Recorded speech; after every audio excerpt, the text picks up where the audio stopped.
Hey guys, I wanted to show you something real quick while we're working on that MB301 that some of you may find interesting.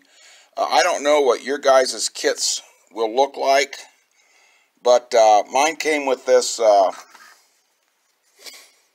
charging coil, and if you don't already know, most of you probably do that know about these kinds of things.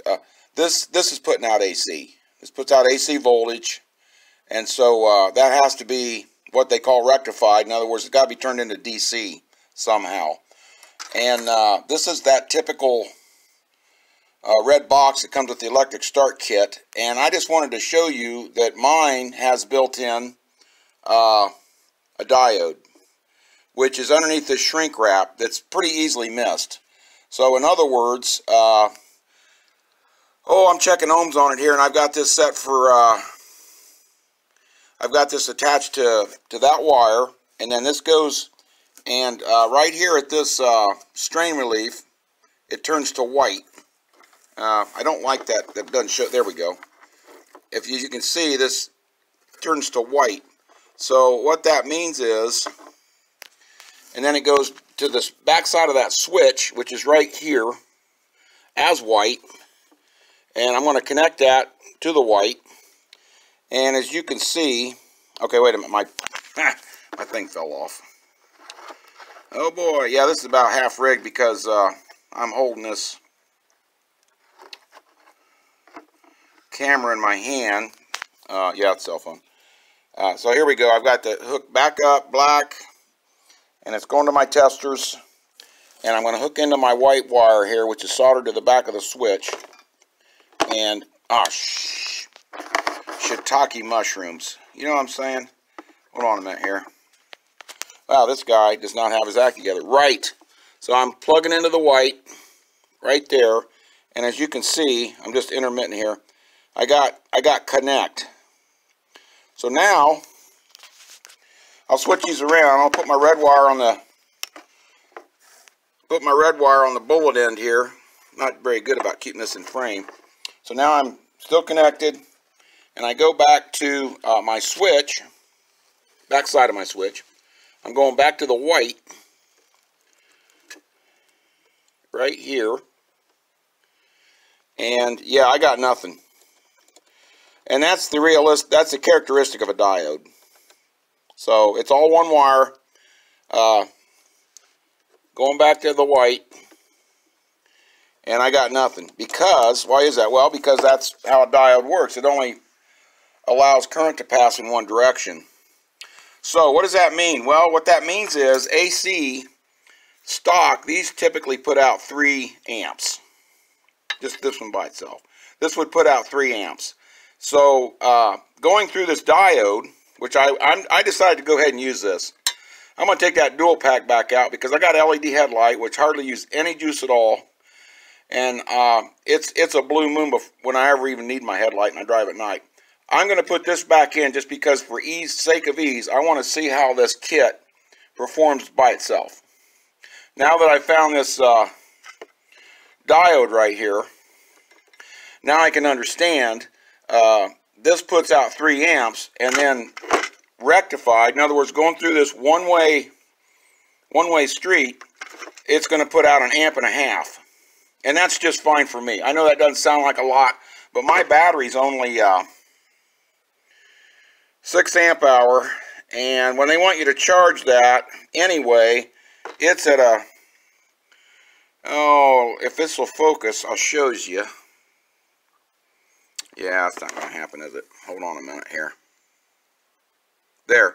Charge 6 amps at 30 minutes. Charge volt, typically 13.8 to 15. At the top there, standard charging, 0.6 amps for 10 hours. So in other words, yeah, this coil is going to be putting out next to nothing, but as fast as that Mini starts up, that 8-horse 301, this is probably going to do me just fine. Unless I'm starting and stopping all the time, this battery is going to have more than enough oomph to keep me going. So I just wanted to let you know, I'm going to switch this coil around. I'm going to run it through the stock setup here because I want to see how it works. And we'll go from there. So some of you might want to double check that because you think you need to go out and get a regulator or whatever. You may, or if you got this, and if you can stand this, if you're not running a lot of heavy light, you might be okay. So I'm just letting you know. They did supply me with a full kit, I believe, although mine did come broke. I don't really care about that, but my package was all busted up. The back part of this mounting was broke, which I don't really care about, but yeah, it's kind of a shoddy box it came in. So, okay, I will continue on later. Thank you. Hey, I just want to show you, I did the downgrade we talked about. And, yeah. So, this is what came with the kit. This and this here. This is super important. Do not forget this bracket. This, that flywheel teeth get really close behind here. So, and then this little real nice rubber string relief or insulator, whatever it is, came with this kit too. So yeah, use that. And then, by the way, I wanted to show you also this. I didn't show you in the previous video with the diode talk, but this is the brown wire. And then if I match that up to my key switch here, okay, I dropped that. If I match this up with my key switch, the brown wire is indeed the diode wire. So that's going to hook right in, and that kind of proves the old system. And yeah, that's going to take it down to 1.5 amps, but it also is going to turn it into DC volts like we talked about, which is what we want. And so yeah, I kind of like the fact that it's an all-in-one here. We'll see how it works, but that's my plan so far. I might go back to the 2 coils. I honestly don't know how to hook those up anyway, because they got 2 wires coming out of that double coil, and I don't think I can connect those together and then hook them into 1 wire. I'm not sure how that works, but I did want to see how this is going to work anyway. So, all right, I'll get back with you here in a little bit. All right, I got it all back together. One thing I thought about, I didn't show you, is how I torque that nut, and I'm not going to show you because I don't do it right. I've been doing it this way for years, but that's not the right way. So you're best off locking that engine somehow and then using a torque wrench on it.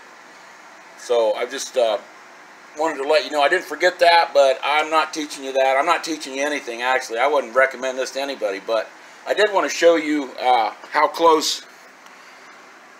I don't know, it's kind of hard to see, but those wires come pretty close. That wire coming out comes pretty close to those gears on this thing. So it's really important to use that that metal bracket there that holds all those wires tucked in there nicely. So, all right, I'm going to move on. Just real quick here, I thought I'd show you my modification chop job. This is my stock air cleaner assembly, and basically I wanted to save the valve cover engine breather thingy, so I saved that, and it's still part of the stock system. It vents into clean air inside here, and then the air intake, of course, comes straight down and then into the intake of the carburetor right here. So here's my Super Deluxe can shroud, and yeah, I modified that. It's cut open to clear this right here, and I wanted a little bit of extra airflow. And it's basically, like I said before, it's a splash shield, so splash guard type of thing.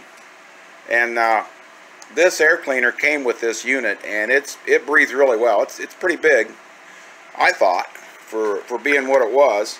And so yeah, I'm going to put that back on. I just wanted to show you what I did there. I wouldn't recommend this to anybody, but I pretty well, personally, I just got rid of everything I could and saved that inner chamber. I didn't want to touch that inner chamber so that I could maintain a good clean air system. But yeah, and then other people just come out the side, which I can do that too. But for right now, we're going to go with this route right here. So yeah, this is not theirs. This is just a happy sticker I got when I ordered one of their parts. So, but yeah, I just was trying to hide the fact that it's a tin can. How am I doing? Okay, I'm out.